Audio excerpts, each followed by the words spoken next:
درود بر شما. طاهری سفر هستم با اخبار امروز چهارشنبه یکم ایون.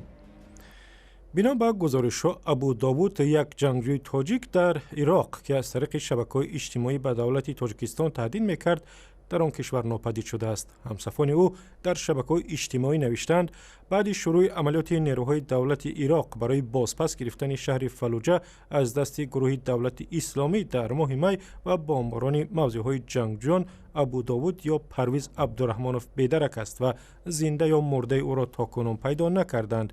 پرویز عبدالرحمنوی 28 ساله از دوشنبه چند سال پیش به صف گروه دولت اسلامی پیوست و گلمراد حلیموف فرمانده فراری تاجیک هم با او دیده شده است.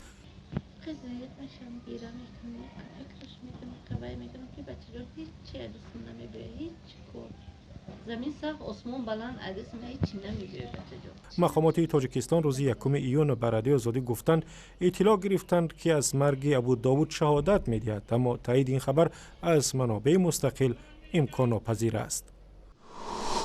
پارلمان تاجیکستان با اصلاح قانون در باره بودجه سال 2016 یک نوع مالیات برای تولید کنندگان آرد در کشور را پایین برد. از این بعد کارخانه‌های تولید آرد به جای 18% مالیات از ارزش اضافه 10% اندازه مالیات می‌سپارند. در جلسه روز یکم ایون در مجلس نمایندگان وکیلان به طرفداری اصلاح قانون درباره بودجه رای دادند که به گفته نمایندگان حکومت هدف آن دستگیری تولید کنندگان داخلی است. قبول مقررات مذکور هم اهمیت اجتماعی و هم اهمیت اقتصادی داشته. با پیشگیری بالوروی نرخ گندم و محصولات کارکرد آن در بازار داخلی اینچون زیادشوی منبع‌های اندازبندی مساعدت می‌نماید. وزارت مالیه امیدوار است پایین بردن انداز و ارزان‌تر شدن آرد و محصولات نانی در تاجیکستان مساعدت می‌کند. در جلسه پارلمان همچنین انداز از فروش نخ پخته را از بین بردند و به جای آن باج صادراتی 10% از فروش این مال بازارگیری کشور را تعیین کردند.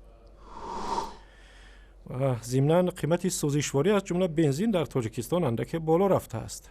بنزین نوی از همه سرخریدار 92 در بنزین فروشی های شرکت گازپروم نفت که تا یک ماه پیش 5 سومانی بود حالا 5 سومانی و 40 و یا 5 سومانی و 50 دیرم را تشکیل می دهد. بالا رفتن قیمت بنزین را به افزایش قیمت نفت در بازارهای جهان ارتباط می‌دهند که چند پیش یک بشکه آن از مرز $50 گذشت. عین زمان مقامات مالیات و یا انداز در تاجیکستان نظارت نکته‌های بنزین فروشی را سخت‌تر کردند تا جمع‌آوری مالیات بهتر شود. قیمت گاز مایع یک مواد پرخریدار سوخت در تاجیکستان هم 20 درم بالا رفته است. قیمت یک لیتر گاز مایع پیشتر 2 سومانی و 50 درم بود حالا به 2 سومانی و 70 درم رسیده است. بینالی یلدریم نخست وزیر ترکیه طرح قطعنامه پارلمان آلمان درباره نسل کشی خواندن کشتاری دست جمعی ارمنی‌ها به دست ترکان عثمانی را مسخره‌آمیز نامید. وکیلان مردمی آلمان روز 2 ایون قطعنامه رمزی را بررسی می‌کنند که در آن آمده است قتل بیشتر از 1.5 میلیون ارمنی در عهد ترکان عثمانی در یک قرن پیش باید نسل کشی اعتراف شود. ترکیه میگوید کشتار ارمنی‌ها در آن زمان نسل کشی نیست چون عمدی نبود و در سالهای بی‌بندوباری سقوط امپراتوری ترکان عثمانی رخ داد. شارحان میگویند ممکن است این سند بر رابطه‌های آلمان و ترکیه لطمه بزند.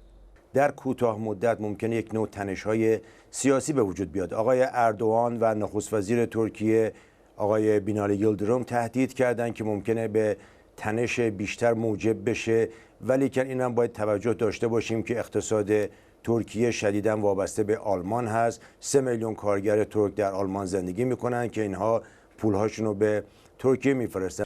مصاحبه کامل در این باره در وبسایت azadi.org.